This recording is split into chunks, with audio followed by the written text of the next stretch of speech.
Firewood, Karen said, looking at the only thing Robert Keller had left his granddaughter. He left her firewood. Nobody laughed, though Hunter came close. Ella stood beside the conference table, with one hand on the back of an empty chair. She'd been standing since the family attorney read her name. Sitting again would have made everyone watch her do it. The weaving bench waited against the wall. It was narrow, backless, and made of dark maple worn pale at the edges. One corner had split. The old rush seat sagged in the middle, and somebody had wrapped one rear leg with gray packing tape. Karen had received Robert's weaving business and the brick shop on Bench Street. Brian had received the savings accounts, the investments, and what remained in Robert's personal checking account. Ella had received the bench, not a loom, not a share of the shop, not even one of the rugs Robert had woven by hand. A bench. Martin Pike, the attorney, adjusted the papers in front of him. His office overlooked Main Street in Galena, though the blinds were turned just enough to keep everyone from looking outside. The room smelled of coffee that had been left warming too long. "The wording is specific," Martin said. "The codicil gives Ella the hand-built four-harness weaving bench used in Robert's original shop, including its component parts and contents." "Contents?" Brian asked. Martin glanced at the bench. "That's standard language for the item as a whole." Hunter leaned toward his mother. He worked as a paralegal in Martin's office, and he had spent most of the meeting passing folders across the table before anyone requested them. "It means the tape stays on," he said quietly. Karen gave him a look, but it wasn't much of a correction. Ella heard every word. Nobody in that room seemed to understand that speaking softly wasn't the same as being kind. Martin continued through the final pages. Funeral expenses would be paid by the estate. Certain shop debts would remain with the business. The remaining personal items had been divided according to a list Robert signed before his death. Ella waited for another page. There wasn't one. When Martin closed the folder, Brian let out a breath and reached for his coat. Karen asked when she could get the shop keys changed. Hunter said he had already prepared the transfer forms. Ella still had her hand on the chair. "Is that all Grandpa wrote about me?" she asked. Hunter stopped gathering papers. Martin looked uncomfortable. "That's the complete personal bequest. I understand what I received. I'm asking if that's all he said. There's no separate message attached to the will." Karen pushed her chair back.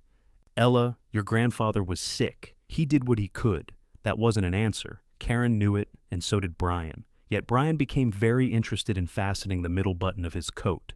Ella looked at the bench. Robert had built it before she was born. She remembered sitting on it at the shop while he tied new warp threads. Her feet hadn't reached the floor then. He would hand her a piece of blue chalk and let her mark the wood where no customer could see. She hadn't thought of that in years. "What about Mom's share?" Ella asked. The room went still in a more deliberate way. Karen folded her arms. "There wasn't a share set aside for Diane. I know she died before Grandpa. I'm asking whether anything would have passed through her." "The will names living beneficiaries," Martin said carefully. "Karen and Brian are specifically named.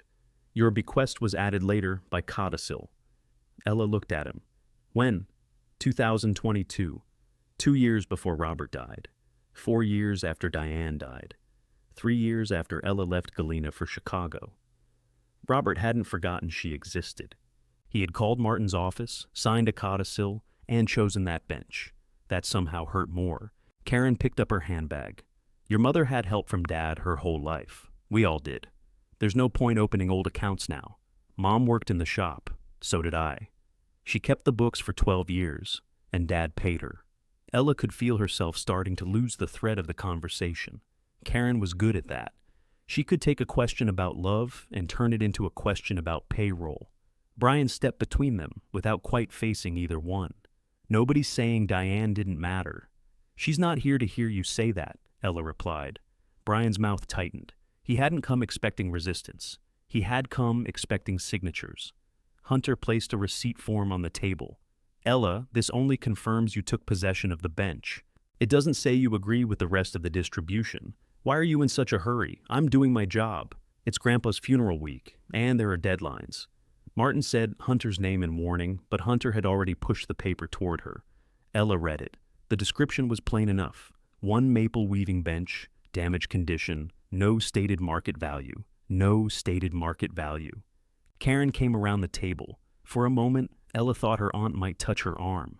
Instead, Karen picked a loose strand from the shoulder of Ella's black sweater. "You live in a Chicago apartment," she said. "You don't have room for that old thing. If you don't want it, leave it. I'll have the shop trash collected next week." Ella looked at the bench again. It had sat below Robert's main loom for decades. His shoes had knocked against its lower rail. The maple had absorbed linseed oil, wool dust, winter damp, spilled coffee, and whatever else collected around a person who worked in one place for most of his life. The tape around the rear leg looked ugly. The rush seat needed replacing. It probably wasn't worth the cost of moving. "I'll take it," Ella said. Karen's face changed for only a second. It wasn't disappointment. It was closer to annoyance. "All right," she said. "Then it needs to be out of the shop by Friday." "The will says she gets it," Martin said. "She needs reasonable time." "It's already here," Ella replied. Everyone looked toward the wall. Paul Munoz had carried the bench from Robert's shop that morning. Ella had seen him downstairs when she arrived, though they had exchanged only a few words. He had wrapped the damaged leg in a moving blanket, taken the steep office stairs slowly, and set the bench down without scraping the floor. That had been the first careful thing anyone did with her inheritance. Ella signed the receipt. Hunter collected it before the ink had dried. A year later, the bench was still wrapped in that same moving blanket. It stood at the back of a rented storage unit outside Chicago, behind 2 dining chairs Ella never liked, and 6 cartons from the office job she no longer had. She had paid $79 a month to keep objects she didn't use because choosing what to throw away required a kind of energy she couldn't find. On a wet October morning in 2025, the storage company gave her 10 days to clear the unit. Her severance had run out in August. Her lease ended at the end of the month. The company where she'd worked for 6 years had called her position redundant, though her manager still sent messages asking where old client files were stored. Ella sat in her car with the notice on her lap. Rain moved down the windshield in the uneven lines. Her phone rang. She expected the landlord. It was Paul. She almost let it go to voicemail. They had spoken twice since Robert's funeral. Once when Paul asked whether she had taken the bench home safely, and once when he told her Karen planned to sell 3 of Robert's looms. Ella answered. "Hi, you sound thrilled. I'm sitting outside a storage unit I can't afford. Then I called at the right time." "How would that be the right time? I have a truck." She wiped a clear circle on the fogged side window. "How did you know I needed a truck?" "I didn't. I was calling about the bench." Ella looked toward the row of orange storage doors. "What about it?" Karen asked if I'd seen it. "When?" "This morning. She said it belongs with the shop's history." "That's interesting." At the will reading, she called it firewood. "I remember." Paul had been downstairs during most of that meeting, but the building carried sound through the heating vents. Ella suspected he remembered more than anyone realized. "Did she ask to have it back?" Ella said. "Not directly. She asked whether you'd kept it." "What did you tell her?" "That it was yours, so she should ask you." Ella closed her eyes. "Thank you." She didn't enjoy the answer. "That sounds like Aunt Karen." Rain struck the car roof harder. Paul waited. He had always been better at silence than the Keller family. Robert had taught him weaving, furniture repair, and the value of leaving a person enough room to say what they meant. Ella finally said, "I'm moving back to Galena." "When?" "Apparently within 10 days. "That sounds planned."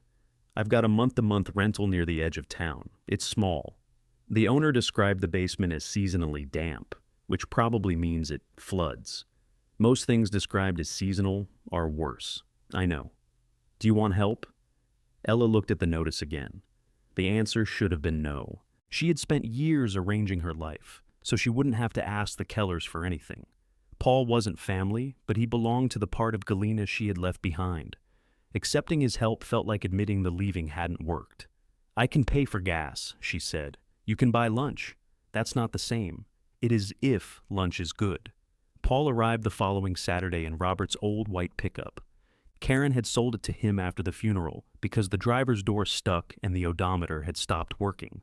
The painted Keller weaving sign was still faintly visible beneath the newer white paint. Ella watched him climb out. He was taller than she remembered, or maybe people looked different when they came to help. "You drove 3 hours for a bench?" she asked. "And several boxes marked kitchen." "You haven't seen my kitchen. I saw the pictures you sent. Half those boxes won't fit. They'll fit somewhere." Paul opened the storage unit and studied the contents. That's what Robert used to say about yarn. At the back, they uncovered the bench. Paul removed the blanket and ran his thumb along the split corner. Dust clung to the knees of his jeans. You never unwrapped it? I had other things going on. I wasn't accusing you. It sounded a little like you were. He glanced up. Then I said it wrong. That ended the argument before Ella could properly begin it. Together they carried the bench into the rain. The loose rear leg shifted when Paul lifted his end. Hold on, he said. They set it down under the building's overhang. Paul peeled back the gray tape. Beneath it, the joint had opened where the leg entered the seat frame. The wood itself wasn't cracked. This can be fixed, he said. Is it worth fixing? Paul looked at her in a way that made her regret asking. What? Robert made this during his first year on Bench Street. How do you know? He showed me the marks underneath. Paul turned the bench carefully. On the bottom of the frame were 4 shallow cuts, crossed by a 5th at an angle. He'd been open 5 months when he made it, Paul said. He couldn't afford another chair. He built this from maple scraps and sat on it while he worked the first loom. Ella crouched beside him. The marks were worn, but still visible. He never told me that. He probably thought he had. Robert often assumed his stories stayed where he put them. He'd begin halfway through a memory, certain everyone had heard the first part years ago. Paul pressed the loose leg back into place. It held, then shifted again. The joint's dry, he said. Don't sit on it until we repair it. I wasn't planning to. Still. He wrapped the leg in the moving blanket instead of putting the tape back. They loaded the truck. Ella kept her car and left most of the furniture. The 2 dining chairs went beside the storage office with a paper sign that said, free. Someone took them before she finished sweeping the unit. By late afternoon, Chicago had disappeared behind them. Ella followed Paul west through rain, then low clouds, then a strip of clear sky that opened near the Mississippi. The farther they drove, the more familiar the road became. Familiarity didn't comfort her. It kept pointing out places she hadn't visited while Robert was alive. There was the diner where he'd ordered 1 slice of pie and asked for 2 forks. There was the hardware store where he'd once spent 40 minutes choosing a hinge. There was the turn toward the cemetery where Diane was buried. Ella drove past without slowing. Paul's truck stayed steady ahead of her. Her rental stood beyond the busier streets, in a neighborhood where the yards sloped sharply, and every driveway seemed designed to punish winter tires. It was the rear half of a divided house with faded green siding. The front tenant had arranged ceramic frogs along the porch rail. The landlord had left the key under an overturned flower pot. Inside, the place smelled of dust, radiator heat, and old onions. The living room tilted enough for a marble to roll from one wall to the other. There was no marble, but Ella knew it would. Paul brought in the first box and set it on the kitchen counter. Seasonally level, he said. She laughed before she could stop herself. The sound surprised them both. They unloaded until dark. The bench came in last. It wouldn't fit beneath the kitchen window, and it blocked the bedroom door when they tried the hall. There, Paul said, pointing toward the living room. Ella looked at the bare wall opposite the radiator. It'll be the first thing anyone sees. That's usually how furniture works. It looks terrible. It looks neglected. That's a polite word for terrible. Paul carried it over and set it on folded cardboard to protect the floor. The uneven rear leg made it rock. Ella put a hand on the worn seat. For one quick second, she remembered Robert beside his loom. He was leaning forward to study a line of cloth, his glasses low on his nose. Diane stood at the desk with a pencil tucked behind one ear. Neither of them was looking at Ella, but she had known exactly where she belonged. Then the radiator knocked, and the room returned. Paul pulled on his jacket. I have to get back. I'm opening the shop tomorrow. Ella turned. Karen kept you. Karen doesn't keep me. I rent workspace from the business, and half the old looms were promised to me by Robert. Was that in writing? No, that one word carried a whole separate problem. Does she agree they're yours? Ella asked. She agrees Robert said a lot of things. Paul, I'm handling it. He said it calmly, though his jaw had tightened. Ella understood then that he hadn't driven to Chicago because he had nothing else to do. He had left his own uncertain place in Robert's shop, given up a working day, and spent money on gas he might not get back. I'll come by this week, she said. You don't have to. I know. Paul nodded toward the bench. Leave that leg alone until I can bring clamps. After he left, Ella stood in the quiet living room. The boxes formed narrow paths between the front door, the kitchen, and the bedroom. Rain tapped the window above the radiator.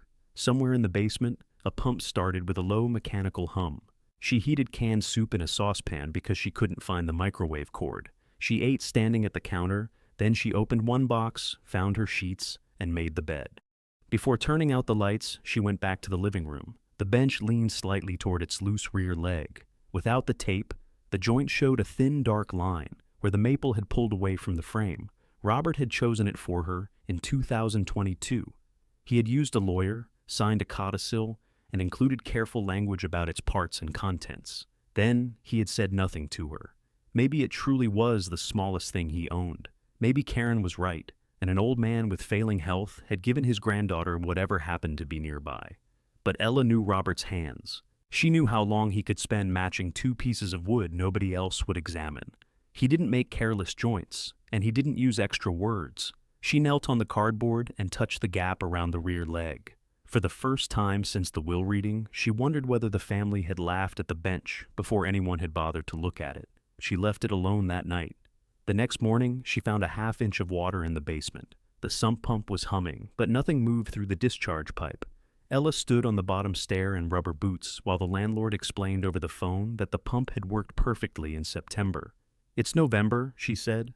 "Right, but it worked in September. That isn't helping me now. He promised to send someone by noon." At 11:30, the front tenant knocked on Ella's door carrying a red toolbox. "My name's Marcy," she said. "The landlord's noon is usually tomorrow morning." Marcy had already unplugged the pump before coming upstairs. Together, they found a wad of leaves packed into the outlet beside the house. Ella held a bucket while Marcy cleared the pipe with a length of wire. When the water finally began draining, Marcy wiped her hands on a dish towel. "You staying through winter?" she asked. "That's the arrangement. Then buy salt before the first freeze. The back steps turn mean." Ella thanked her and went downstairs to lift her remaining boxes onto paint cans. Nothing important was damaged. Even so, she spent the morning with wet socks and a headache, wondering how long a person had to live somewhere before trouble counted as ordinary trouble instead of a warning. By afternoon, the basement floor was nearly dry. She changed clothes and walked into town. Robert's shop stood halfway down Bench Street, its front windows filled with folded throws and woven table runners. The gold lettering still said Keller Weaving, but Karen had added a smaller sign underneath: Heritage Goods and Home Decor. Inside, the old wool smell had been covered by cinnamon candles. Karen stood behind the counter, showing a customer a set of imported napkins. She saw Ella come in, hesitated, then finished the sale without acknowledging her. Ella walked toward the rear workroom. Robert's largest loom was gone. A pale rectangle marked the floor where it had stood. Two smaller looms were pushed against the wall with paper tags tied to their frames. Paul sat at a work table replacing heddles on a narrow floor loom. He looked up. "You survived the house. The basement tried something. It does that. Why didn't anyone mention Galena is mostly water moving through old stone? We assume people notice." Ella pointed at the empty space. "What happened to Grandpa's loom?" "Sold. To whom?" "A hotel outside Madison. They're putting it in the lobby. Does it still work?" "It did when it left." Paul returned to the heddles, but his movements had become too precise. He was angry. Ella could see that much. "Was that one of the looms he promised you?" "No, that was always the shop's." "And these?" He glanced toward the tagged frames. "Those are two of mine." "Karen's selling them?" "She's considering offers." "Does she know you consider them yours?" Paul gave her a tired look. "Very much." Ella heard Karen's shoes on the wood floor before her aunt appeared in the doorway. "I wondered how long you'd be back before visiting," Karen said. "I moved in yesterday." "I heard." "From whom?" "It's Galena." Karen had changed little since the will meeting. Her hair was shorter, and she wore Robert's shop keys on a polished brass clip at her waist. The sound they made was familiar. Robert used to hook the same ring through a belt loop. Karen followed Ella's gaze. "I had to replace the front lock," she said. "Too many people had keys." "I didn't ask." "No, but you were looking." Ella turned toward the tagged looms. "Are those for sale?" "We're reviewing what the business needs. Paul says they're his. Paul says Dad promised them to him. Did Grandpa?" Karen's mouth pulled tight. Nobody else was present for that conversation. Paul set down his tool. There were several conversations, and none of them produced a receipt. Robert had never given Paul a receipt for 12 years of Saturdays, late deliveries, and winter mornings spent coaxing the shop furnace to start. Karen knew that. She also knew Paul couldn't prove a handshake. Ella touched one of the paper tags. A price had been written on the back. Karen reached past her and turned it over. "This is business inventory," she said. "You shouldn't be back here without asking. I've been coming back here since I could walk. You don't work here." The words were quiet. That made them land cleanly. Paul stood, but Ella shook her head. She didn't want him risking his rented workspace over her. "I came to ask about the bench," she said. Karen's expression eased into impatience. "What about it? Why did Grandpa use a codicil to leave it to me? Because the original will was older. Why that bench? You'd have to ask him." "I can't. I know that, Ella." Karen glanced toward the front when the doorbell chimed. The customer only looked through a rack of scarves, so Karen stayed. "Dad became sentimental near the end," she said. "He knew you used to sit on that bench. Maybe he thought you'd remember the good parts. Did he ever repair the rear leg?" "I wouldn't know. He wrapped it in tape, then throw it away." "I don't understand why this needs an investigation." Ella hadn't called it an investigation. The word seemed too large for what she was doing, yet Karen said it as if Ella had accused her of something. "I'm fixing it," Ella said. Karen's eyes moved to Paul. "On your own time," she told him. "I'm already on my own time. You're renting space in my building, and paying for it." The customer near the scarves looked toward them. Karen lowered her voice. "We can discuss your inventory agreement later. I'd like an agreement first." Karen walked back to the front without replying. Ella waited until the bell chimed again, and the customer left. "Did I make that worse?" she asked. "It was already worse." "I can talk to her." "No, not until I know what I'm asking for." Paul removed the last damaged heddle and placed it beside the others. "That's what Robert would have told me," Ella said. "What?" "Know what you're asking for. He also would have told you not to keep cardboard boxes on a damp basement floor. I fixed that. Then you're ahead of me." Paul opened a drawer beneath the work table. Inside were chisels, awls, bobbins, clamps, and several blocks of beeswax wrapped in brown paper. He selected 2 wooden clamps and a small bottle of hide glue. "Bring these back," he said. "You're not coming?" "I have 3 orders due by Friday, and I may need to remove my tools before somebody decides they're business inventory." He said it lightly, but Ella saw him check the lock on his drawer. She carried the clamps home in a canvas grocery bag. The bench remained on its folded cardboard. Ella turned it upside down, the way Paul had done at the storage unit, and examined the 5 cuts beneath the frame. She cleaned the open joint with a dry brush. Dust came out. So did a short twist of blue wool. The sight of it held her still. Robert favored blue. Not one blue, but every version of it. Lake blue, slate blue, the dark blue of work shirts, and the bright blue he called too cheerful before using it anyway. Ella placed the wool on the windowsill instead of throwing it away. She read the directions on the glue twice, then she decided not to touch the joint until Paul could show her. Attention was one thing. Ruining the bench through confidence she didn't have was another. For the next several weeks, she built a smaller life. She found temporary bookkeeping work for a plumbing supplier 3 mornings a week. The owner kept invoices in a wire basket labeled urgent, including invoices that were 4 months old. Ella sorted them, called customers, and learned which radiator in the office made a banging sound before releasing heat. On other days, she applied for jobs in Dubuque and Rockford. She bought salt for the back steps. Marcy showed her which grocery store marked down bread on Tuesdays. She visited Robert's grave once, on a cold afternoon when nobody else was there. She didn't bring flowers. She cleared wet leaves from the marker and stood with both hands in her coat pockets. "What were you thinking?" she asked. The cemetery gave her wind and traffic from the road below. By Christmas, the bench had collected mail, gloves, and a bag of batteries she meant to recycle. Each time Ella passed it, she noticed the loose leg. Each time she promised herself she would deal with it after the next application or the next shift. Paul came by 2 days after New Year's with a covered bowl of soup and a roll of paper used to protect work tables. He looked at the bench. "You've turned it into a shelf. It's functioning. So is a milk crate." He set the soup in the kitchen, then crouched beside the damaged leg. The house radiator clicked behind him. "Do you have time today?" Ella asked. "I brought lunch and paper." "That isn't an answer. It's the answer Robert used to give." Paul spread the paper over the living room floor. They moved the boxes against the wall, opened both windows an inch, and carried the bench into the center of the room. He showed Ella how to loosen the old joint without splitting the frame.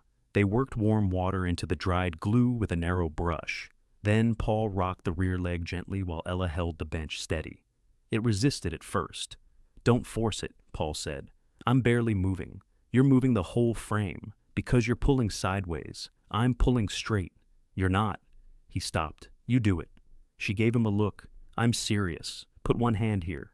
Ella took his place. Paul braced the frame while she worked the leg back and forth. The joint released with a dull wooden knock. The leg came free. Ella held it across her knees. The upper end was darker where it had been hidden inside the frame. Old glue crusted the round tenon. Paul inspected the socket. "Nothing's broken," he said. "That's good." Ella ran her fingers down the leg. Beneath the band of old tape, the finish was uneven. There was a dark oval near the back, about the size of a thumbnail. "What's this?" "A knot. It's too smooth." Paul leaned closer. Most knots had lines running into the grain around them. This one sat on the surface without disturbing the maple. Its color matched, but the edge formed an almost perfect circle. Paul scratched it lightly with his thumbnail. "Don't," Ella said. "I'm not hurting it. You just told me not to force anything. This isn't the joint. That doesn't mean you get to start digging." Paul sat back on his heels. "All right." Ella carried the leg to the window. Daylight showed a thin seam around the dark oval. It had been stained carefully. Whoever made it had even painted 2 fine lines across the surface to continue the wood grain. She looked at Paul. "You saw Grandpa's joinery every day." "Yes." "Did he do this?" Paul took the leg again, turning it toward the light. His annoyance had disappeared. "He disguised plugs when he repaired furniture," he said.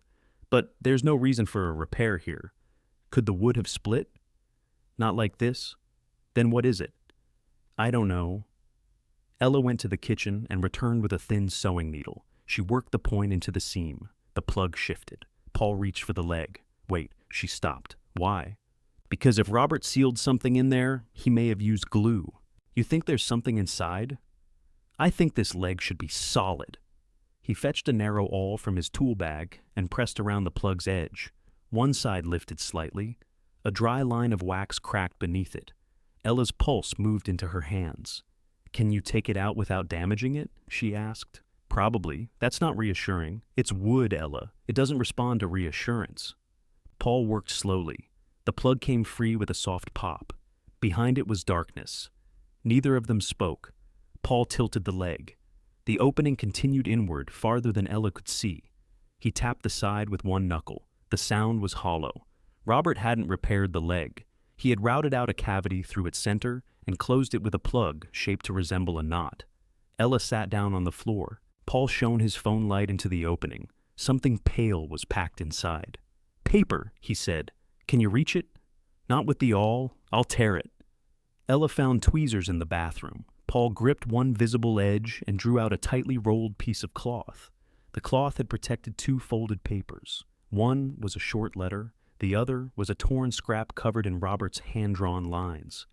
Ella recognized his handwriting before she opened the letter. His capital letters leaned forward, while the smaller ones crowded together as if they had somewhere to be. She read aloud. "Ella, if you've opened this, then you kept the bench long enough to look closely. The piece with this letter belongs to a larger record. Start with Shannon Brewer. Ask her about the hill where I first strung a loom. Don't let anyone tell you the bench was empty because they never looked inside it. Grandpa." Paul exhaled through his nose.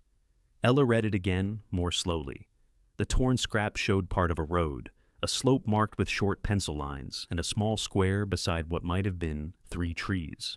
Across the bottom, Robert had written the same words. "The hill where I first strung a loom." There was no address, no date, no explanation of what larger record meant. Paul held the empty leg near the window. The inside was smooth, the cavity made with care rather than decay. "He did this recently," he said. "How can you tell? The cut inside hasn't darkened much, and the wax around the plug is the kind he started using a few years ago. Did you see him working on the bench?" Paul thought for a moment. "Once, in the spring of 2022. He had it upside down after closing. What did he say? That the leg was loose. Was it?"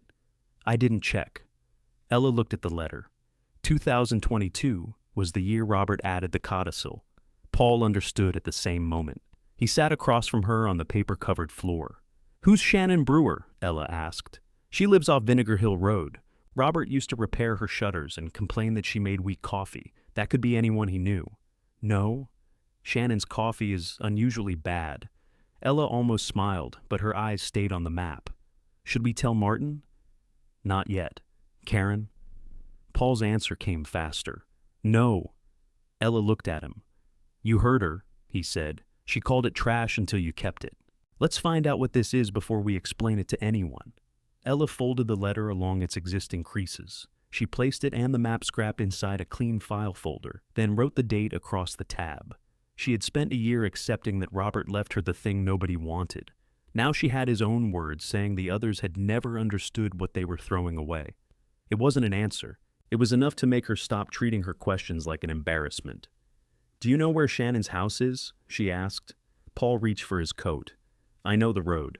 He put his tools away, while Ella wrapped the two papers in the clean cloth. They left the leg on the living room floor. Ella didn't want to push the plug back into place, so she covered the opening with another piece of cloth and tied it loosely with kitchen string. The rest of the bench remained upside down on the protective paper. Outside, the light had already started to fade. "You meant now?" Ella asked. "You asked if I knew the road. I thought we'd call first." Paul opened the passenger door of his truck. "Do you have her number?" "No, neither do I." The drive took less than 15 minutes. Vinegar Hill Road climbed away from town in a series of bends bordered by bare trees and old retaining walls. Snow from the week before remained in gray strips along the ditches. Ella held the file folder against her coat. Robert used to drive this road on Sunday mornings. She remembered the turns, though she couldn't remember where they had been going. After Diane died, ordinary memories became harder to place.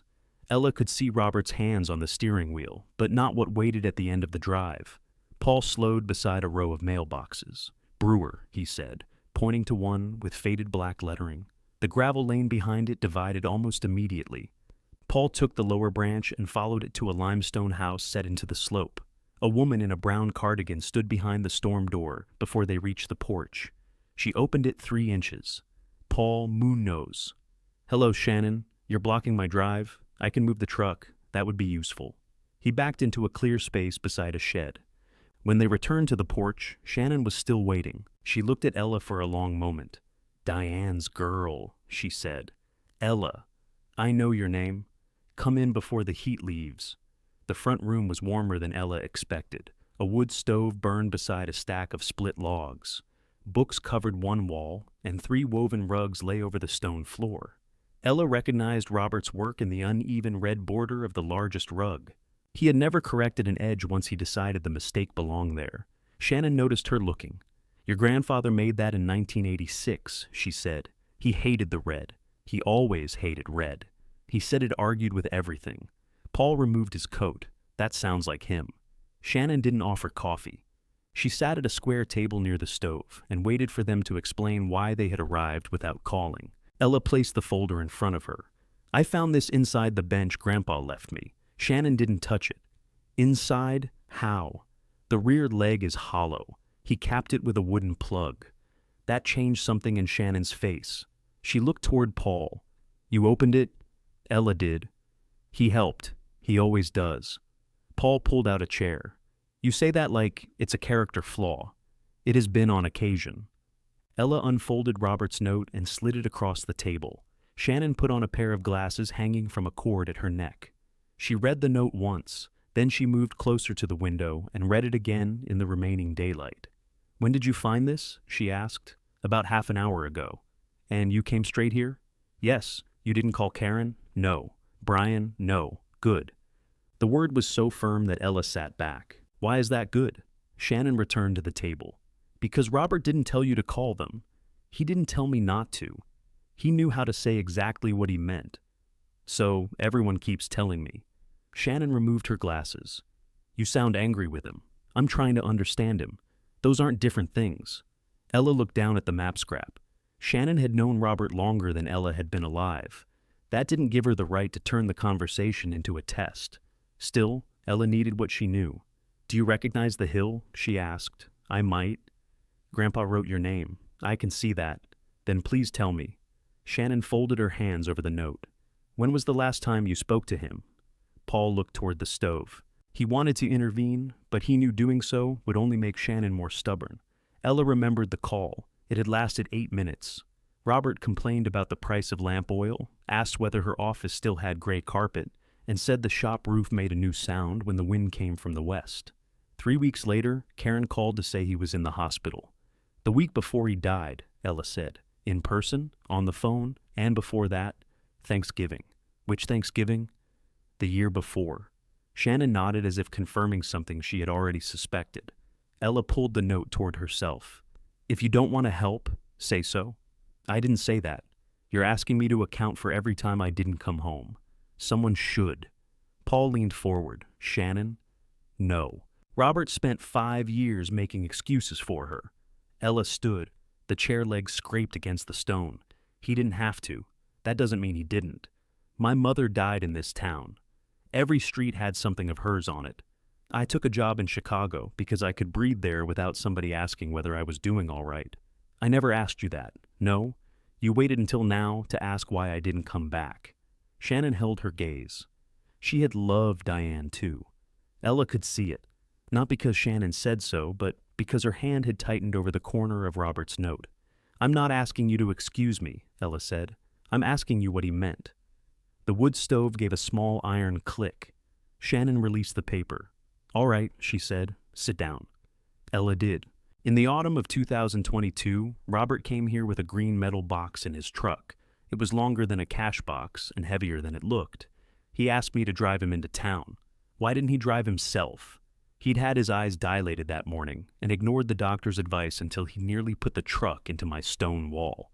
That sounds like Grandpa. It wasn't charming at the time. Where did you take him? The Historical Society. Paul looked at Ella. Shannon continued. He carried the box inside himself.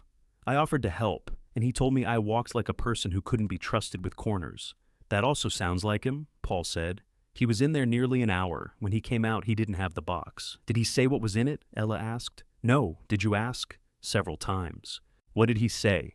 Shannon's eyes moved toward the window.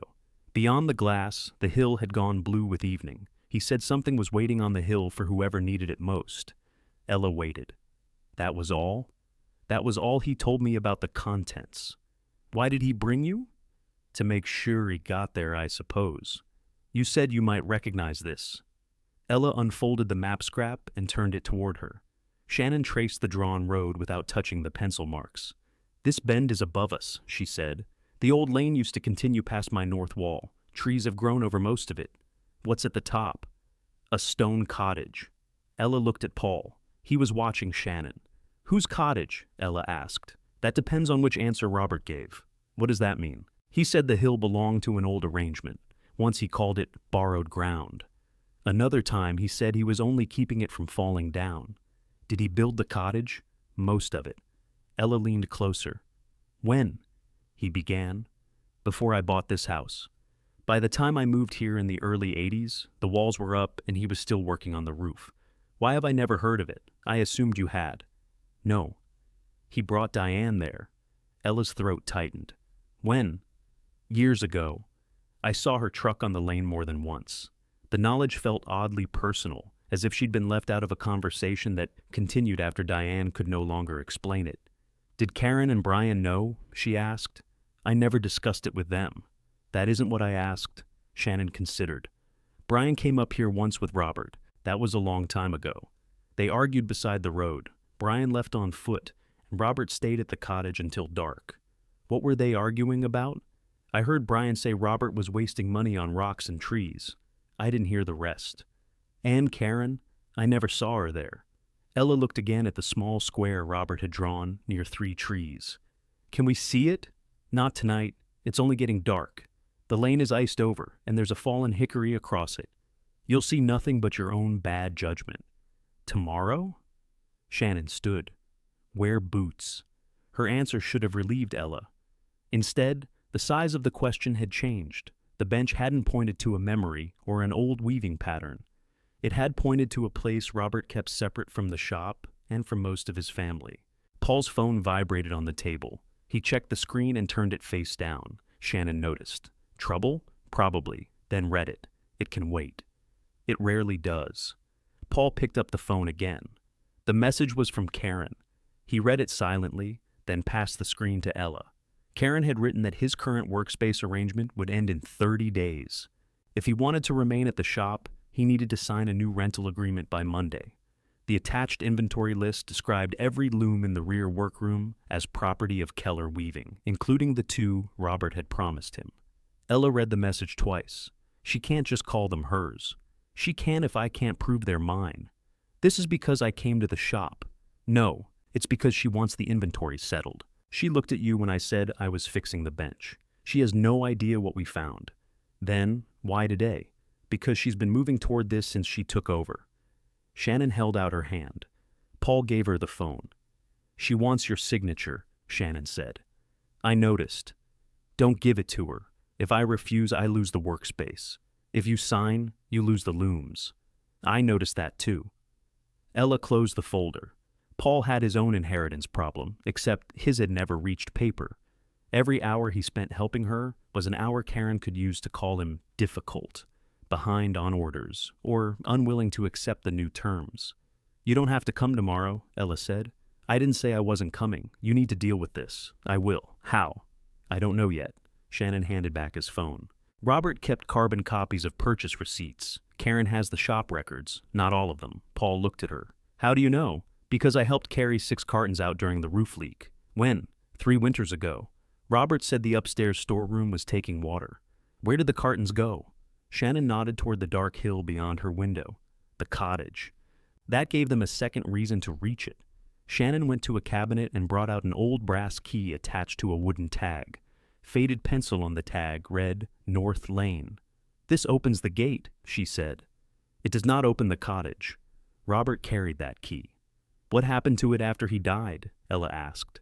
I don't know. I told Karen there were things of his up here. She said anything outside the shop was probably junk and she didn't have time to chase it. The words sounded so much like Karen that Ella believed them. Shannon placed the gate key beside Robert's note. Did you tell her about the metal box? Ella asked. No? Why not? Robert didn't leave it to the business. He deposited it under his own name. Can anyone retrieve it? I don't know. The society keeps private collections as well as public archives. He signed papers. I wasn't in the room, Paul said. We can ask tomorrow. Shannon shook her head. They're closed tomorrow morning for an inventory meeting. The office opens at 1. Ella checked the weather on her phone. Snow was expected by late afternoon. We'll go to the cottage first, she said, then the society. Paul looked at the message from Karen again. I have to meet her at 11. You should. I can join you after, if she lets you keep the shop. She doesn't decide whether I keep weaving. He said it without heat. That made Ella believe him. Shannon wrapped Robert's note and the map in the cloth, then returned them to the folder. I'll take Ella up the lane, she said. You deal with Karen. Paul didn't like the division, but he nodded. On the way back to town, he drove more slowly than before. Ice shone along the road edges where the truck's headlights reached. Did Grandpa ever mention cartons at the cottage? Ella asked. No. Or taking records out of the shop? No. Would receipts prove the looms are yours? If they show Robert bought them personally, maybe. If there's a note with them, better. And if there isn't? Paul kept both hands on the wheel. Then I decide what costs less, leaving the looms or fighting for them. Ella understood he didn't mean money alone. At her rental, they carried the folder inside. Paul fitted the empty leg back into the bench without glue so it wouldn't be damaged overnight. The disguised plug remained on the windowsill beside the twist of blue wool. Before leaving, he looked at the small wooden circle. Robert made that look ordinary on purpose, he said. Ella locked the folder in the metal document case she used for tax papers. Then she set her boots by the radiator, found a flashlight, and cleared space in her car for a shovel. Whatever waited above Shannon's house had been there longer than Ella had known to ask about it. Snow was coming, Karen was closing her hand around the shop, and Paul had, until Monday, to protect the tools of his work. By 1 the next afternoon, the Historical Society would be open. Before then, Ella intended to stand on the hill Robert had kept out of every family conversation she could remember. The snow started as she reached Shannon's lane. It came in small, dry grains, barely visible against the windshield. Shannon was outside already, wearing a canvas coat and carrying a pruning saw. I brought a shovel, Ella said. That'll be useful if you plan to dig through a tree. They put both tools in Ella's trunk and walked up the old lane. The gate stood beyond Shannon's north wall. Rust covered the chain, but the brass key turned after Shannon worked it back and forth. On the other side, weeds and young trees had grown through two worn tire tracks. They climbed in silence. The fallen hickory lay across the lane, about 100 yards up. Its upper branches reached into the woods, while the trunk rested against the limestone bank. "We're not cutting through that with your little saw," Ella said. "We're not driving through it either. Step over." Past the tree, the land rose more steeply. Snow gathered in the dead grass.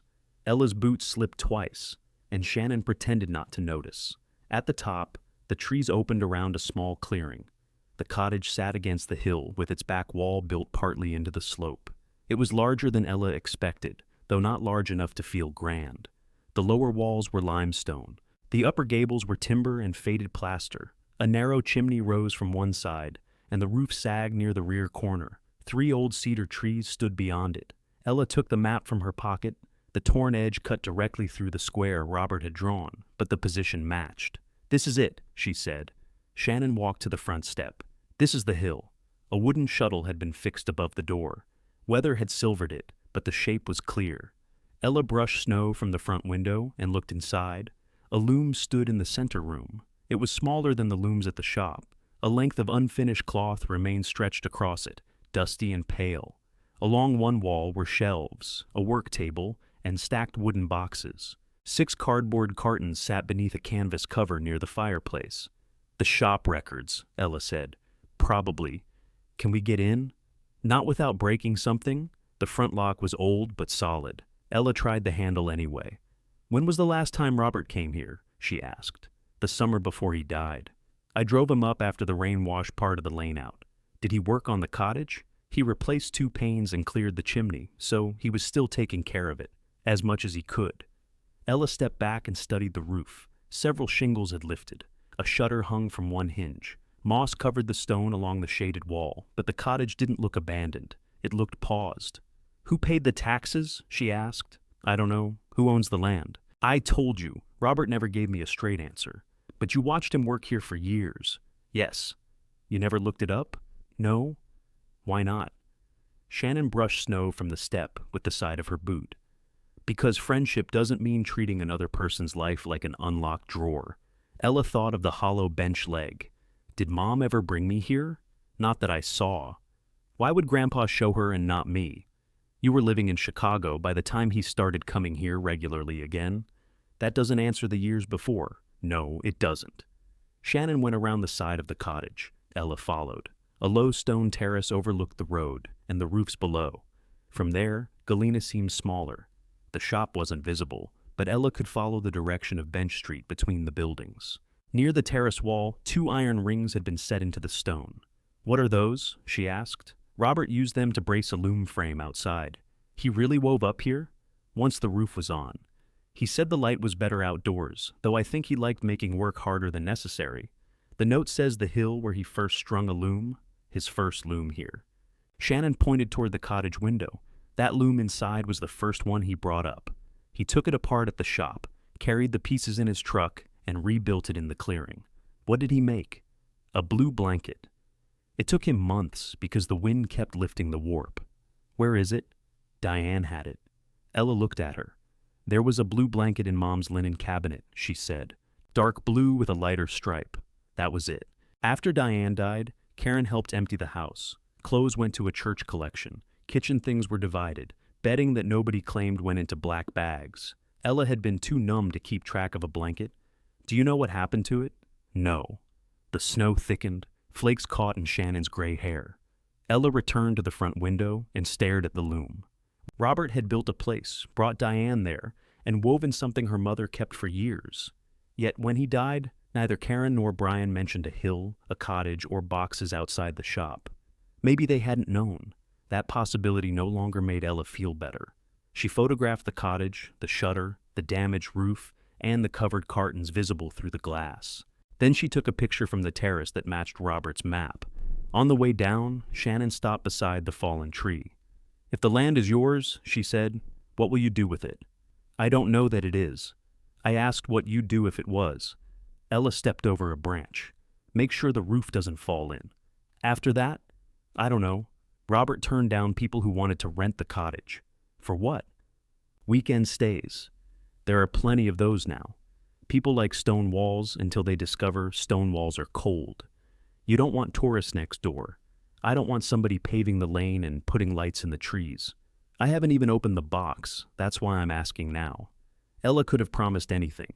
Shannon had the history she needed, and a quick promise might keep her cooperative. Instead, Ella said, "If there's a decision to make, I'll listen to you. I won't give you an answer before I know what I'm responsible for." Shannon studied her, then continued down the hill. "That's better than Robert did," she said. At noon, Ella dropped Shannon home and drove to the Historical Society. The office occupied part of an old brick building near the river. A printed sign on the door said it would reopen at 1. Ella waited in her car with the heater running and watched snow soften the edges of the parking lot. At 12:45, Paul called. "How did the meeting go?" she asked. "I still have a workspace. And the looms? Karen gave me until Monday. That isn't an answer. It's the answer I have. Did you sign?" "No." Ella looked at the dark windows of the society office. "We found the cottage." Paul was quiet. "It's real," she said. "There's a loom inside and cartons under a tarp. Shannon thinks they're the records from the shop. I'm coming." "What about your orders?" "I finished one." "The other two can wait an hour. You said they were due Friday." "It is Friday. That's my point. I'll be there in 10 minutes. He arrived at 9. At 1, a woman unlocked the front door and turned the sign to open. Her name tag read, Ruth Bell. She listened while Ella explained about the green box, the note, and Robert's deposit. "Do you have the original papers?" Ruth asked. Ella handed over the folder. Ruth took the note to a back room. She returned carrying a binder and a pair of white cotton gloves. "We have a restricted deposit under Robert Keller's name," she said. "It was received in October of 2022. Shannon Brewer signed as the delivery witness. Can I see it?" "There are release instructions." Ruth read from the binder. "After Robert Keller's death, the deposit may be released to Ella Keller upon presentation of a handwritten note and matching map fragment removed from the Keller weaving bench." Paul looked at Ella. Ruth compared the torn map edge with a photocopy attached to the deposit record. The lines matched. "This copy has the other half," Ella said. "It was provided for identification only. Can I have it?" "No, it remains with the intake record. What does the complete map show?" Ruth turned the binder so Ella could see. The full drawing showed Vinegar Hill Road, Shannon's house, the old North Lane, and the cottage. Robert had written one additional word near the square. Home. Ruth closed the binder. "I need your identification and a signature." Ella gave both. The green box was metal, with scratches across the lid and a dent near one corner. Ruth placed it on a reading table. A small sealed envelope had been attached to the release form. Inside was a flat steel key. "Would you prefer privacy?" Ruth asked. "No," Ella said. Her hand shook once as she fitted the key into the lock. She waited for it to stop before turning it. The box contained a ring of keys, a thick envelope, a rolled survey, and several folders tied with cotton tape. On top lay another letter addressed to Ella. She opened that first. The handwriting was Robert's, but slower than the note from the bench. "Ella," she read, "the short version is that the cottage is yours. The longer version is in these papers, and you should read every one before you take anyone's word, including mine." Paul moved his chair closer. Ella continued, "I bought the 4 acres on Vinegar Hill Road in 1978. I began the cottage the next year and finished it slowly because money and weather both had opinions. The original deed and survey are enclosed.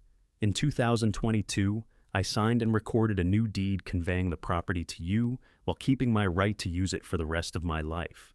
I did that so the land would pass to you directly when I was gone. The recording information is stamped on the copy. I should have told you. I didn't because you were trying hard to build a life that wasn't arranged around grief. If I had given you another reason to come back, you might have come from guilt. I wanted you to choose what the place became after it was truly yours." Ella stopped reading. The next lines blurred until she blinked. "Keep going," Paul said softly. She did. "Your mother knew this hill. She helped me choose the windows and kept records when I could not afford proper help. Later, I told her I hoped the cottage could become a place where people learned weaving without needing family money or the right last name. She said a person works differently when somebody trusts them with a real tool. I have left you the bench because it is where I began. I hid the first note there because Karen and Brian see old things according to what they can sell. And I needed the right person to look before they did. This is not a command. Sell the place if keeping it would make your life smaller. But if you want it, use it. Let Paul help with the looms. He earned his place in the work years ago. The hill was never part of the shop business. It has no loan against it. Taxes are current through the enclosed account. The cottage needs repair, and the north lane needs someone younger than me. I loved all three of my children. Loving them did not require pretending they would make the same choices. I am leaving this place to you alone. Grandpa? For several seconds, the only sound in the room was the heating vent. Ella put the letter flat on the table. Paul untied the first folder. Inside was a certified copy of the original purchase deed dated in 1978. The second folder held the newer deed. Ruth came closer but didn't touch it. The recorder's stamp is here, she said, pointing to the upper corner. The document named Robert as grantor and Ella as grantee. It transferred his interest in the 4-acre parcel while reserving his right to occupy and use it during his lifetime. The legal description matched the survey. Does this mean he gave it to me in 2022? Ella asked. It appears he recorded a deed then, Ruth said. I can't give legal advice or confirm current title. The recorder's office can verify the filing and you should have someone review the document, but if it's valid, then his retained interest ended when he died. Paul looked at the ring of keys. The cottage, he said. Ella picked them up. One was tagged front door. Another said cellar. A smaller key had shop records written on a strip of tape. The final folder contained property tax receipts. Each one carried the same parcel number. The latest receipt showed no balance due. Ella had arrived believing she was following a private apology hidden in a damaged bench. Instead, she was sitting in front of a recorded instrument bearing her full name and the location of land she had walked that morning. Robert hadn't left her a clue to something he once owned. He had quietly placed the cottage in her hands while he was still alive. The front door opened behind them, bringing in a rush of cold air. Ruth went to help the visitor. Paul remained at the table. Karen's going to find out, he said. Ella looked at the deed. I know. Once we ask for the shop records, she'll know why. I know that too. Do you want to wait? Ella folded Robert's longer letter and placed it with the deed. No, she said. I want the recorder's office to confirm every page. Then I'm going back up that hill with the keys. The recorder's office confirmed the filing that afternoon. A clerk entered the instrument number into her computer, checked Robert's name, and printed a certified copy. The deed had been recorded 3 days after Robert signed it in October of 2022. No later liens appear under this parcel number, the clerk said. That isn't the same as a title opinion. It only means I don't see another recorded claim. And the deed naming me is still on record? Yes. Can someone remove it? Not without another recorded document or a court order. Ella paid for 2 certified copies. She kept one in the document case and gave the other to Paul. Why do I get one? He asked outside. Because I don't want every copy in the same house. That's almost suspicious. It's practical. It can be both. The snow had begun to stick. They bought a tarp, 2 battery lanterns, and a box of roofing nails from the hardware store. Then they returned to Vinegar Hill before the road worsened. The cottage key turned cleanly. Cold air met them when Ella opened the door. It smelled of stone, dust, and old wool. Nothing had been heated there for more than a year, but the room was dry except beneath the damaged rear roof. Paul set a bucket under a slow drip. The loom in the center was covered with dust. Ella touched the unfinished cloth, but didn't pull it. Blue and gray threads crossed in a plain pattern. Robert had stopped in the middle of a row. On the work table sat a mug with 3 pencils, a pair of bent scissors, and a folded shop apron. It felt less like entering an abandoned building than arriving after someone stepped outside and failed to return. Paul uncovered the cartons near the fireplace. The top one contained supplier catalogs and order books. Another held tax records. They carried each carton to the table and checked the bottom for damp. In the fourth, Paul found a folder labeled Building Finance. That sounds enjoyable, he said. Inside were loan statements secured by the Bench Street property. The newest was dated a few months before Robert died. Ella read the balance twice. $180,000. Paul took the statement. That can't be right. The address is the shop. I know the address. Did Grandpa borrow this? The original loan date is 2020. The paperwork showed the mortgage had refinanced an older business credit line and paid for structural repairs. The monthly payments continued beyond Robert's death. At the will meeting, Martin had said certain shop debts remain with the business. He hadn't named the amount, and Karen hadn't asked him to. She already knew. Paul turned through the statements. The roof, the back wall, the furnace. All of that happened around the same time. So Karen inherited a building with a mortgage, and a business that has to make the payments. Ella looked around the cottage. Robert's letter said the hill had no loan against it. He had kept it separate while borrowing against the shop. That explained the hurry around the business transfer. It didn't explain why Karen had laughed at the bench before knowing what it held. Paul opened another folder. Here, 2 purchase receipts bore Robert's name rather than Keller Weaving. Each described one of the tagged looms in Paul's workspace. A handwritten notation appeared at the bottom of both. For Paul's use. Paid from his order share. Is that enough? Ella asked. It's better than a handshake. Take them. He hesitated. They were in Robert's records. They concern your looms. I want copies. There's no copier here.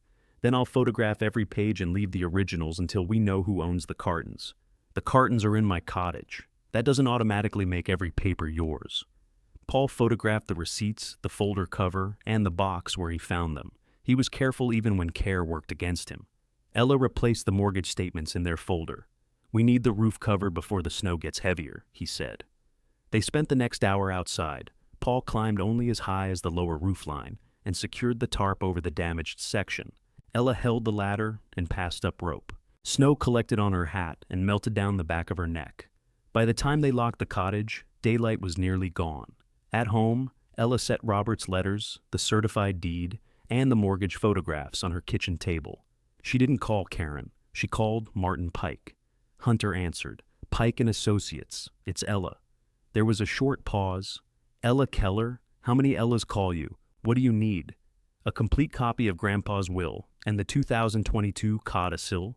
You received the relevant pages at the estate meeting. I want the complete filed documents. Those are part of the probate file. Then send them. Hunter's voice became more formal. Is there a reason? Yes. What reason? I found something included with the bench. Another pause followed. This one was different. Hunter had spent the year thinking the estate was closed except for routine filings. The word included returned him to the codicil language he had once joked about. What did you find? He asked. Send me the documents, Hunter. I'll speak to Martin. Do that. She ended the call. Karen knocked at 10 the next morning. Ella had expected an email from Martin, not her aunt carrying a paper bag of pastries. I was nearby, Karen said. You live across town. That's nearby. Ella let her in. Karen placed the bag on the kitchen counter. I heard you've been asking questions about the estate. I asked for copies. Hunter said you found something in the bench. He shouldn't discuss my calls with you. He was concerned. No, he was curious. Karen removed her gloves one finger at a time. Her eyes moved toward the living room. The bench was still upside down. Its rear leg lay beside it, with the cloth tied over the open end. The disguise plug remained on the windowsill. Karen walked toward it. What did Dad put in there? Ella stepped between her and the leg. You thought it was firewood. I said it looked like firewood. You said he left me firewood. It was a bad day. It was a worse day for me. Karen pressed her lips together. I'm trying to talk to you before this turns into something unnecessary. What does that mean? It means estates make people attach importance to things they normally wouldn't. Like shop buildings? Karen looked at her. Ella went to the kitchen table and returned with a copy of the mortgage statement. You knew, she said. Karen didn't take it. Where did you get that? The cottage. The word landed between them. Karen sat down. For the first time since arriving, she stopped pretending the visit was casual. You went up there, she said. You knew about it? I knew there was a stone building Robert used. I didn't know he owned it. Did you know Mom went there? Karen looked toward the window. Diane went everywhere with Dad. That isn't an answer. Yes. I knew she helped him with it, and you never mentioned it. Why would I? Because he died. Because Mom died. Because I might have wanted to know. Karen pushed the mortgage paper back toward Ella. You don't understand what he did. I understand the shop owes $180,000. The shop isn't a pile of bricks. It has orders, insurance, utilities, suppliers, and a payroll whenever I can afford one. Dad borrowed against the building, then left me the debt with a business that barely covers it. You wanted the shop. I wanted what he promised me, and you got it. I got the name and the responsibility. Brian got liquid accounts. You apparently got land. Dad kept free of every obligation.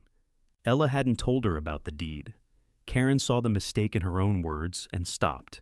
How did you know the land is free of debt? Ella asked. I didn't. You just said he kept it free of every obligation. I assumed? No. You knew enough to come here with pastries after Hunter told you I found something. Karen stood again.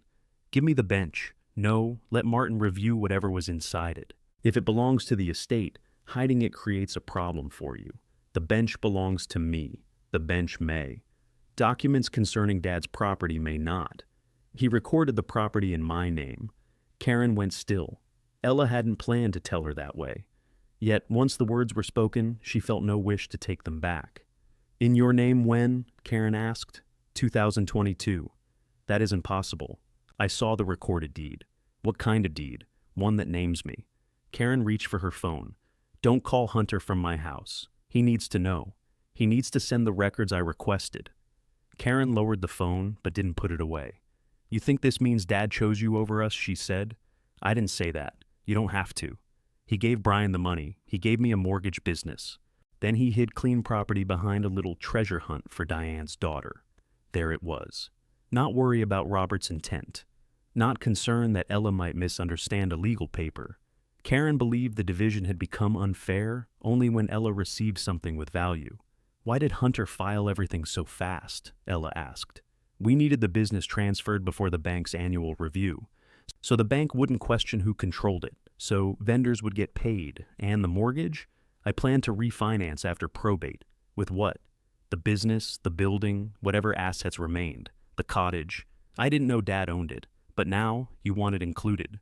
Karen looked at the bench. The shop was his life. Anything he kept separate while the shop took on debt should be examined. Examined until it becomes yours. Used to protect what he built. Ella understood then why Karen had turned the shop into a place selling candles and imported napkins while keeping Robert's name above the door. The building wasn't only income. It was proof that she had been the child who stayed. If the business failed under her, the inheritance would look less like approval and more like a burden she couldn't carry.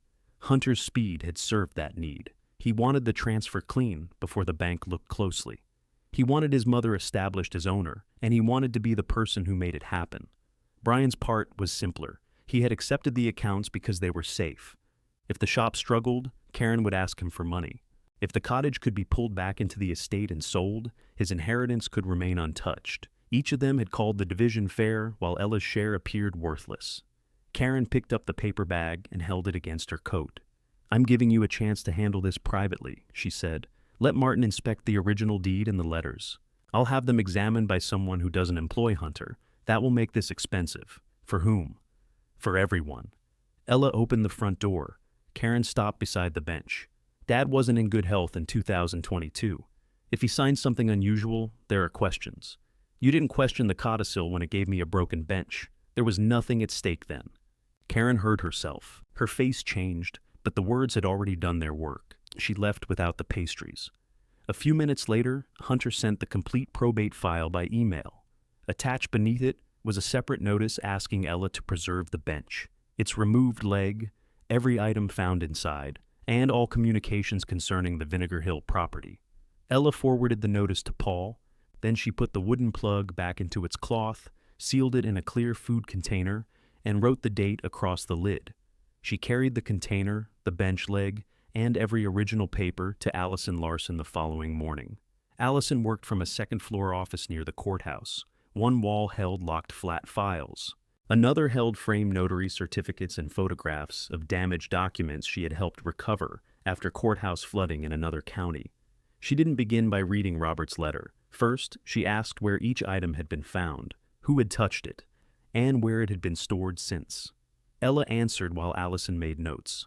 Paul removed the papers with tweezers. Shannon and Ruth handled the letter later. The deed stayed inside the Historical Society box until Friday. Did Karen touch anything? No. Hunter? No. Did you write on the same table where you opened the letters? I wrote on the file tab. Good. Allison photographed the disguised plug from both sides. She measured the cavity, examined the wax around the edge, and sealed the cloth-wrapped papers in clear document sleeves. "I need comparison samples," she said. Ella opened the probate file on her tablet. "There are signatures in here. Scans help, but originals are better. I want documents nobody disputes, not birthday cards or family notes somebody can call uncertain. What works? Notarized contracts, bank forms, recorded filings, anything signed in front of a person who verified his identity." Paul had already photographed several such records at the cottage. That afternoon, he and Ella returned with Allison. The tarp remained tight over the damaged roof. Inside, their breath showed in the cold room. Allison set a portable light on the work table, while Ella opened the financial cartons. They found a notarized supplier agreement from 2019, the mortgage papers from 2020, and a property tax affidavit signed in 2021. Robert's signature appeared on everyone. Allison compared them without giving an opinion. "You keep making the same face," Ella said. "What face?" "The one that means you've noticed something. I notice things for a living." Conclusions take longer. Paul brought over the receipts for his looms. "Can you examine Robert's notes on these too? I can compare the writing. I can't decide whether a note transfers ownership." "I know." Allison placed the receipts in separate sleeves. Near the bottom of the last carton, Ella found a narrow ledger with a blue cloth cover. Most pages recorded cottage expenses. Stone, lime, lumber, roofing nails, stovepipe, window glass. Robert had entered every amount by hand. A page dated in 2022 listed 3 lines: bench cavity, society deposit, deed recorded. Beside each line, Robert had made a check mark. Allison photographed the page. "That helps," she said. "Because it mentions the deed?" "Because it was stored separately and appears to have been written during the same period. It supports the sequence." Ella turned several more pages. The later entries concerned property taxes and roof repairs. The final one read, "North shutter before winter." He hadn't reached it. They left the ledger in the cottage after Allison documented where it had been found. The original deed and letters went back to her locked office. When Ella returned home, Brian's car was parked at the curb. He stood when she entered. Marcy had let him wait inside the shared front hall because he said he was family. "That doesn't happen again," Ella told Marcy. Marcy looked from Brian to Ella. "Understood." Brian followed Ella into the rental. He carried no pastries. He removed his coat and placed it over one arm, as if he expected to leave quickly. "Karen told you," Ella said. "She told me there's confusion about some property." "There isn't confusion. Martin thinks there may be. Martin represents the estate. He's represented this family for years. That's part of the problem." Brian's eyes moved to the bench. The rear leg was no longer beside it. Allison had it. "So that's where it was," he said. "What?" "The compartment." "You knew there was one?" "No." Karen said the leg came off. Ella remained standing. "Why are you here?" "To avoid a fight." "You could start by not fighting." "That's exactly what I'm suggesting." He took an envelope from his inside coat pocket and placed it on the table. Inside was a typed purchase offer. Brian would pay Ella $25,000 for the weaving bench, all of its component parts, and all contents discovered within it. She read the wording twice. "For sentimental reasons?" she asked. He had the decency to look embarrassed. "The bench belongs with the family. I'm family. You know what I mean." "I don't. The shop has always been the center of what Dad built. The cottage isn't part of the shop. That's the legal question. The recorded deed is the legal answer." Brian rubbed his forehead. "Ella, take the money. It's more than that bench could ever be worth. You aren't offering it for the bench. I'm offering a clean solution. You want the papers. I want the family to control documents involving Dad's estate, so Karen can sell the cottage and pay the mortgage without asking you to help." Brian's hand dropped. Karen had asked him already. Ella saw it before he answered. "How much?" she said. "That's private. How much did she ask you for?" "Enough that I said no. And if she gets the cottage, she can stabilize the business with something Grandpa gave me." Brian's patience thinned. "Dad left me accounts because I handled money responsibly. Karen chose the business. You left Galena. Then, years later, he put valuable property in your name without telling anyone. You can understand why that looks wrong. It only looks wrong because the bench turned out not to be worthless. That isn't fair." "No, it isn't." Brian pushed the offer closer. Ella returned it to the envelope. I'm not selling you the bench. You haven't had the property appraised. You haven't either. Land on Vinegar Hill could come with restrictions, access problems, repairs. $25,000 now may be better than years of expense. Then you're worried I inherited a burden? I'm saying you don't know what you have. Neither do you. But you brought a contract. She handed him the envelope. Brian put on his coat. Hunter says there's a time limit for challenging the codicil. Then Hunter can explain it to someone who represents me. This doesn't need to be hostile. You came to buy evidence from my living room. He left with the offer in his pocket. Allison called 2 days later. Her examination had taken 36 comparison signatures and more than 60 samples of Robert's handwriting. She showed Ella enlarged images on a monitor. Robert formed the upper loop of his capital R in the same narrow shape. His lowercase t crossed late, often touching the next letter. When he wrote Keller, the final R dropped below the line. These habits appear in the bench note, the longer letter, the cottage ledger, and the undisputed records, Allison said. They also vary naturally. What does that mean? A person copying a signature often makes it too exact. Robert didn't sign his name exactly the same way each time. He signed it like the same person each time. She showed Ella the paper fibers around the writing. I found no sign that text was erased, transferred, traced, or added over an existing signature. The ink is consistent within each document. I can't identify the exact day it was written, but nothing indicates a recent fabrication. And the deed? The signature matches Robert's verified signatures. The notary seal and recording stamp are consistent with the date. I confirm the notary's commission was active when it was signed. Can you put all of that in a report? I already have. Allison's signed report was 43 pages. The final opinion was simple. The question writing and signatures had been made by Robert Keller. The next appointment took place at the cottage. Nolan Gardner arrived in a mud-splashed land trust vehicle carrying rolled maps and a moisture meter. He had known Robert through preservation work, but had never met Ella.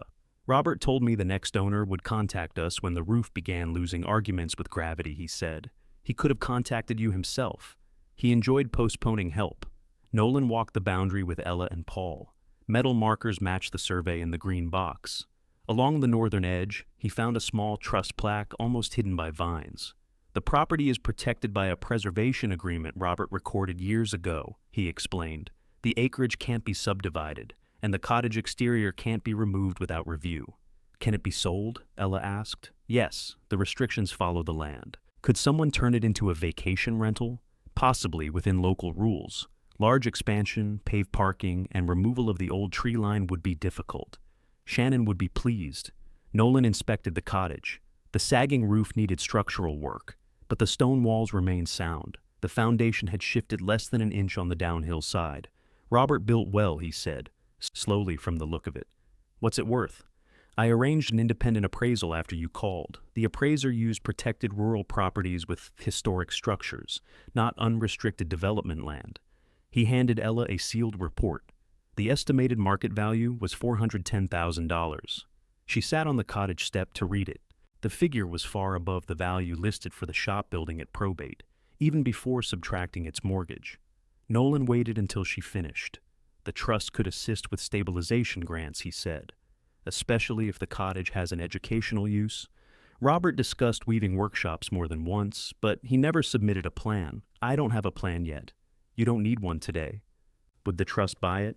If you wanted to sell, we'd discuss options. We'd also talk to you before any private sale, because protected properties need owners who understand the restrictions. It was the first conversation in which the cottage had been treated as more than money or evidence. Ella put the appraisal beside Allison's report in the document case.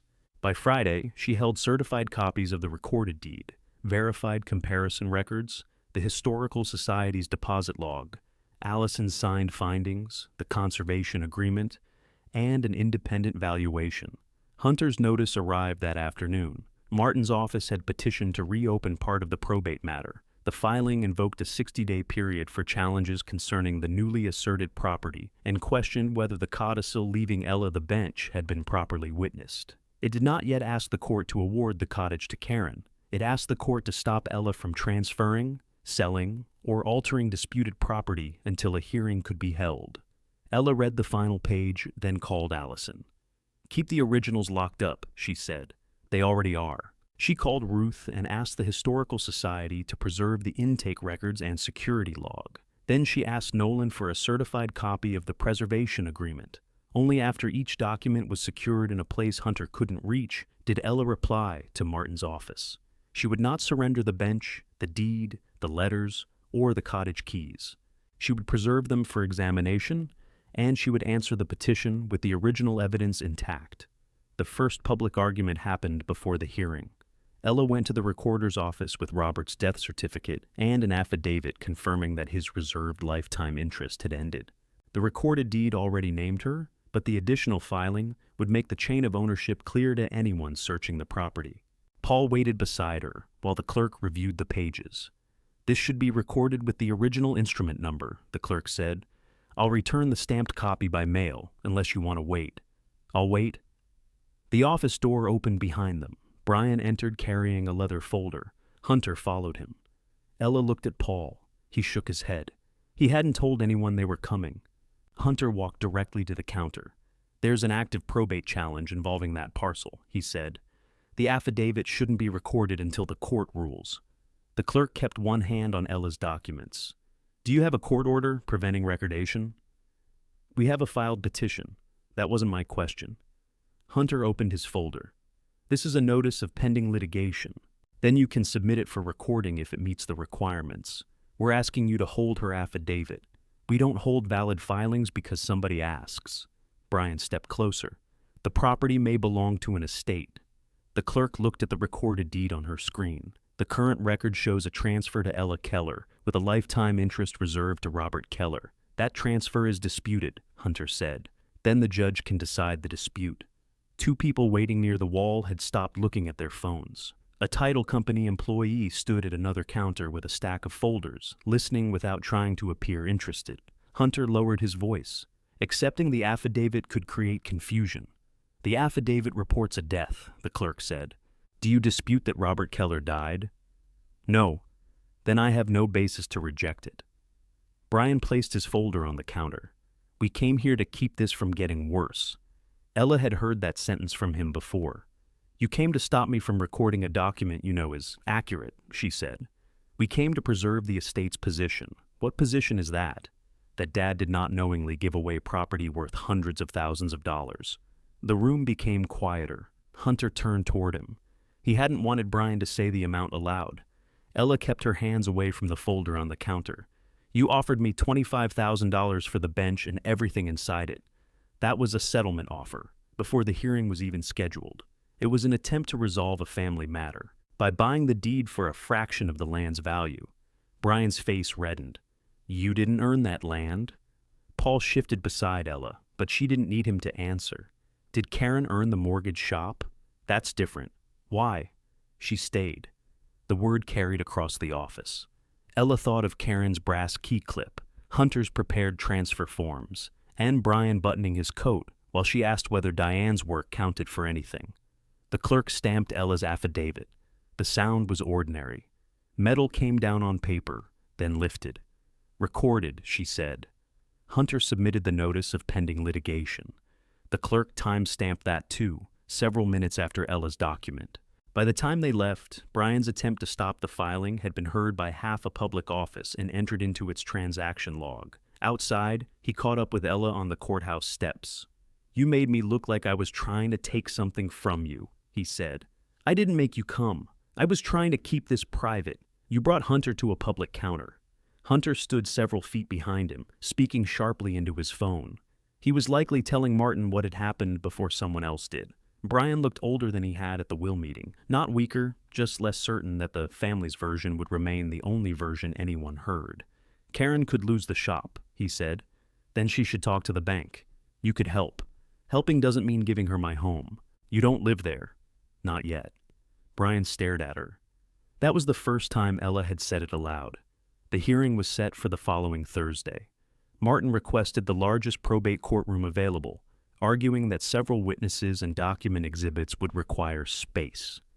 Hunter helped organize the filing list. By Monday, he had served subpoenas on Allison, Ruth, and Shannon, though each had already agreed to appear for Ella. He also subpoenaed the bench. Ella's attorney, Dana Cole, read the document at the cottage work table and frowned. They want the whole bench transported into court. They say the cavity is central to the codicil. They could inspect it here. They did, Ella said. Allison documented it. Dana turned to the next page. They're trying to make the hiding place seem suspicious. If the bench is sitting in front of the judge, Martin can keep returning to secrecy, family exclusion, and Robert's health. Should I refuse? No, we'll bring it. Let them point at it. Paul repaired the loose joint without sealing the cavity. He used the old hide glue, clamped the leg overnight, and replaced the disguised plug lightly enough that Allison could remove it during testimony. He did not repair the split corner or replace the sagging rush seat. There wasn't time, and Ella didn't want the bench made prettier for court. On Wednesday evening, Karen came to the cottage. Ella and Paul were packing the shop ledgers into archival cartons. Shannon sat near the fireplace, making an inventory of every folder they removed. Karen remained outside until Ella opened the door. "I won't stay," she said. Ella waited. Karen looked past her at Robert's unfinished cloth on the loom. She had been inside the cottage before. Her eyes went to the shelf where the blue mug used to sit, then to the ceiling beam above the fireplace. "You said you didn't know he owned it," Ella said. "I didn't. But you'd been inside. Once. A long time ago. With Grandpa? With Diane." Shannon stopped writing. Karen stepped into the room and closed the door behind her. "She brought me here after Dad refinanced the shop the first time. She thought the cottage might be used as security instead." "When?" "Before she got sick." "What did Grandpa say?" "He said no." "Why?" "He said the hill was outside the business and would stay that way." That matched the records. It also meant Karen knew Robert had deliberately protected the cottage, even if she hadn't known whose name held it. "Why didn't you tell Martin?" Ella asked. "Because seeing a building doesn't mean knowing who owns it. You told me Robert should have used it to protect the shop. He should have, even after he said he wouldn't." Karen glanced at the cartons. "Are those business records? They were stored here. They belong to Keller Weaving. Some concern Paul's property. Paul has made that claim." Paul stood beside the table. "The receipts support it." Karen looked at him. "You're choosing her side before the court has ruled. I'm choosing my own side." Karen turned back to Ella. "Martin will ask tomorrow whether you influenced Dad. I didn't know about the land. He'll ask whether Diane did. Mom died 4 years before the deed was signed. She knew he wanted you to have this place. That isn't influence. That's a conversation. You don't know what she told him. Neither do you." Karen's confidence slipped. She hadn't come with evidence. She had come hoping Ella would react badly enough to make tomorrow easier. "Withdraw the challenge," Ella said. "The deed stays mine. Paul keeps the 2 looms Robert bought for him. We can talk separately about copies of records the business actually needs." "And the mortgage is yours?" Karen looked around the cottage. "What if the shop closes? I won't buy it from you. I didn't ask you to. You came all the way here the night before court." Karen opened the door. "I came to see whether you understood what you were doing." Ella held her gaze. "I do." The next morning, Paul and Nolan carried the bench through the courthouse security entrance. A deputy examined the hollow leg with more interest than the metal scanner required. Upstairs, people gathered outside the probate courtroom. Ruth brought the original Historical Society intake binder in a locked case. Allison carried her report and comparison exhibits. Shannon arrived with the North Lane gate key in her handbag. Nolan had the preservation agreement, boundary maps, and appraisal. Karen sat with Martin at the front table. Brian sat behind them. Hunter moved between both rows, placing folders, checking exhibit stickers, and whispering to Martin. He wore a dark suit and the expression of someone managing an event he believed had already been decided. The bench stood beside Ella's table. Its worn seat faced the room. The repaired rear leg looked solid, though the disguised plug remained visible to anyone who knew where to look. When the judge entered, everyone stood. Martin spoke first. He described Robert as an aging widower, managing a complicated estate. He said the original will reflected a reasonable division between his surviving children. He called the later codicil irregular because one witness could not clearly recall whether Robert and the second witness were present together for every signature. Then he turned toward the bench. The disputed documents were concealed inside a piece of furniture. He said, they were not delivered to the family attorney, the executor, or the beneficiaries who managed Mr. Keller's affairs. They were discovered nearly 2 years after probate by a granddaughter who had lived away from Galena and had limited contact with him. Dana wrote something on her legal pad, but didn't object. Ella had asked her to let Martin finish. Karen testified first. She told the court Robert's health declined during his final years. She said he misplaced invoices, repeated stories, and sometimes forgot whether he had paid suppliers. "Did your father ever tell you he had transferred the Vinegar Hill property to Ella?" Martin asked. "No. Did he tell you he intended to leave property worth approximately $410,000 to her alone?" "No." "What did you understand Ella's inheritance to be?" "The old bench." "Did it have significant market value?" "None that I knew of." "And did you believe the phrase component parts and contents referred to hidden real estate documents?" "No." Martin paused. "Based on your knowledge of your father, would he have intentionally placed the family business under substantial debt while transferring unencumbered land to one granddaughter?" Karen looked directly at Ella. "No," she said. She knew about Robert's refusal to use the cottage as security. She knew he had kept the hill separate. Still, she committed herself to the answer. Brian followed. He testified that Robert never discussed another property with him. He described his recorder's office visit as an attempt to prevent conflicting filings. Martin asked about the offer for the bench. "It was meant to settle the dispute," Brian said. "Did you believe you were purchasing land worth $410,000 for $25,000? "No. We disputed whether the deed had any effect." "Why make the offer?" "To bring all of Dad's papers under family control." Ella watched the judge write something down. Hunter testified last. He explained how quickly he prepared the probate transfer documents after Robert's death. He said he had relied on the original will, the later codicil, and the property schedules available in Martin's office. "Did any schedule identify Vinegar Hill?" Martin asked. "No." "Did Ella ask about other real property at the original estate meeting?" "No." "Did she question the validity of the distribution?" "She asked whether anything should have passed through Diane." She signed for the bench. "And when did she first assert ownership of the cottage?" "After opening the hidden compartment." Martin faced the judge. "The estate's position is that the secrecy surrounding these papers, the weakness in the codicil's witnessing, and Robert Keller's declining condition require the deed to be set aside or returned to the estate for proper distribution." Hunter left the witness chair looking relieved. He had placed every part of their position on the record. Karen had denied Robert's deliberate separation of the hill. Brian had defended his purchase offer. Hunter had admitted that the estate schedule omitted the property and that nobody investigated the bench's specifically stated contents before closing probate. The judge looked toward Ella's table. "Ms. Cole," she said, "you may present Ms. Keller's evidence." Dana stood, but Ella's hand was already resting on the worn maple bench. Dana called Allison first. Allison removed the wooden plug in front of the judge.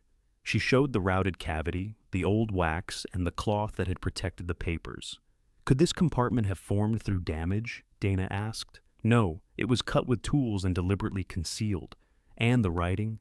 "In my opinion, Robert Keller wrote and signed both letters. His signature on the deed matches 36 verified examples. I found no tracing, transfer, erasure, or later addition." Martin asked whether Allison could prove Robert understood what he signed. "No," she said. "I can prove the signature is his. The recorded deed and surrounding records show what he did with it." Ruth opened the Historical Society binder. "The green box was deposited in October of 2022, she testified. "It remained locked until Ella presented the matching note and map fragment." "Could Ella have placed the longer letter inside later?" Dana asked. "No, she had never been given access." Shannon identified her signature on the deposit record. Then she described driving Robert to the society and hearing him say that something waited on the hill for whoever needed it most. "Did Karen know Robert kept the cottage outside the business?" Dana asked. Karen's attorney objected, but the judge allowed Shannon to answer from her own knowledge. "I heard Robert tell Karen the hill would never secure the shop's debts," Shannon said. "They were standing in my drive." Karen looked down. Paul carried the cottage ledger to the witness table. He identified Robert's ordinary handwriting and the entry listing, the bench cavity, society deposit, and recorded deed. "Did Robert ever promise you something without putting it in the business inventory?" Dana asked. "2 looms. Did you find records concerning them?" "Yes. "In the same cartons where we found the shop mortgage." Martin stood. "The looms aren't before this court."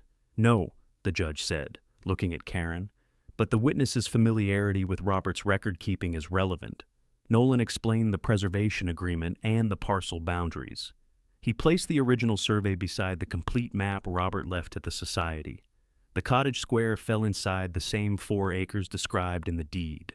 Then Dana placed the certified deed on the document stand. "Mr. Hall testified that Ella first asserted ownership after opening the bench," she said. "When did this instrument transfer Robert's interest?" Nolan pointed to the recorder's stamp. "October of 2022. Was the transfer dependent on the codicil?" "No. Robert recorded the deed during his lifetime. He retained only a right to use the property until his death." Donna turned toward the judge. "The bench did exactly what Robert intended. It guided Ella to proof of a transfer already made. Even if the codicil had failed, the estate could not inherit land Robert no longer owned." Hunter stopped writing. That was the mistake beneath their whole challenge. They had treated the deed like a paper bequest, hidden in furniture. It wasn't. The hollow leg held the root to a public record that had existed for more than 3 years. The judge read Robert's longer letter in silence. When she looked up, she addressed Karen first. "You testified your father would not intentionally separate this land from the shop debt. The recorded preservation agreement, mortgage records, witness testimony, and deed show that he did precisely that." Karen said nothing. The judge found the codicil properly executed. One witness's uncertain memory years later did not overcome the signed document, the other witness, and the probate record. She upheld Ella's ownership of the bench and its contents. Then she confirmed that the recorded deed had transferred the Vinegar Hill property to Ella, subject only to Robert's lifetime interest, which ended at his death. "Title is clear in Ella Keller," she said. "The estate's petition is denied." The room stayed quiet. Ella didn't look at Karen or Brian. She put one hand on Robert's bench while Dana gathered the papers. Outside the courtroom, Brian stopped beside her. "I shouldn't have gone to the recorder's office," he said. "No." "And the offer was too low. The amount wasn't the worst part." He nodded once. "I know. It wasn't an apology large enough to repair anything." Ella accepted that it was the only honest sentence he had managed. "I'm not making a claim against your accounts," she said. "I'm not taking the shop from Karen. But neither of you gets a key to the cottage." Brian looked toward his sister. "I understand." Karen didn't speak to Ella that day. 2 weeks later, she met Paul at the shop with transfer papers for the 2 looms. She signed them without warmth and gave him 30 days to move his workspace. Ella offered him the cottage. "Not as a favor," she said. "You'll manage the workshop and keep your own orders. We'll put it in writing." Paul read the agreement at the same table where they had found the mortgage file. Robert would complain this has too many pages. Robert caused this. That's fair.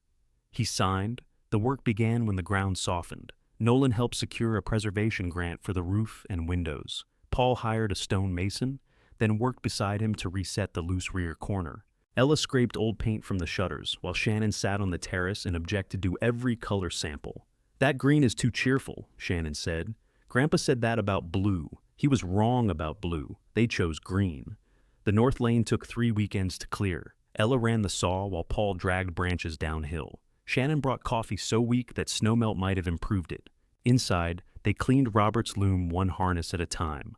Paul showed Ella how to replace rusted heddles. She made mistakes, removed them, and began again. They restored the bench last. Ella stripped the cloudy finish, leaving the worn places visible. Paul repaired the split corner.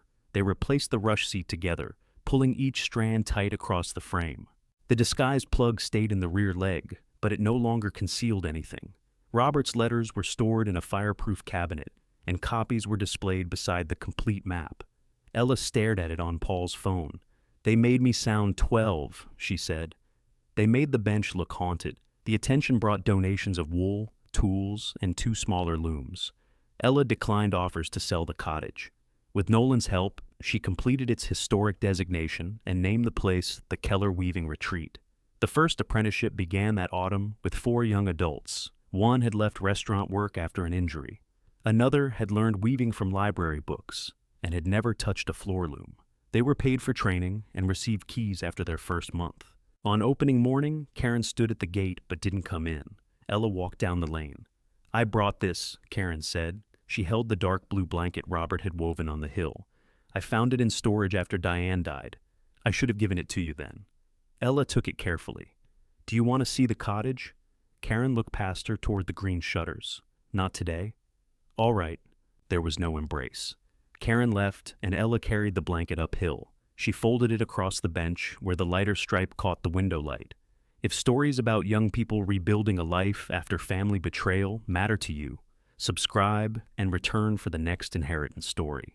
That evening, the apprentices put away their shuttles and locked the yarn cabinet. Paul banked the stove. Shannon's empty coffee thermos waited by the sink. Ella sat on the restored bench beneath her mother's blue blanket. Around her were Robert's tools, 4 working looms, and the soft voices of people who already knew they were welcome back tomorrow.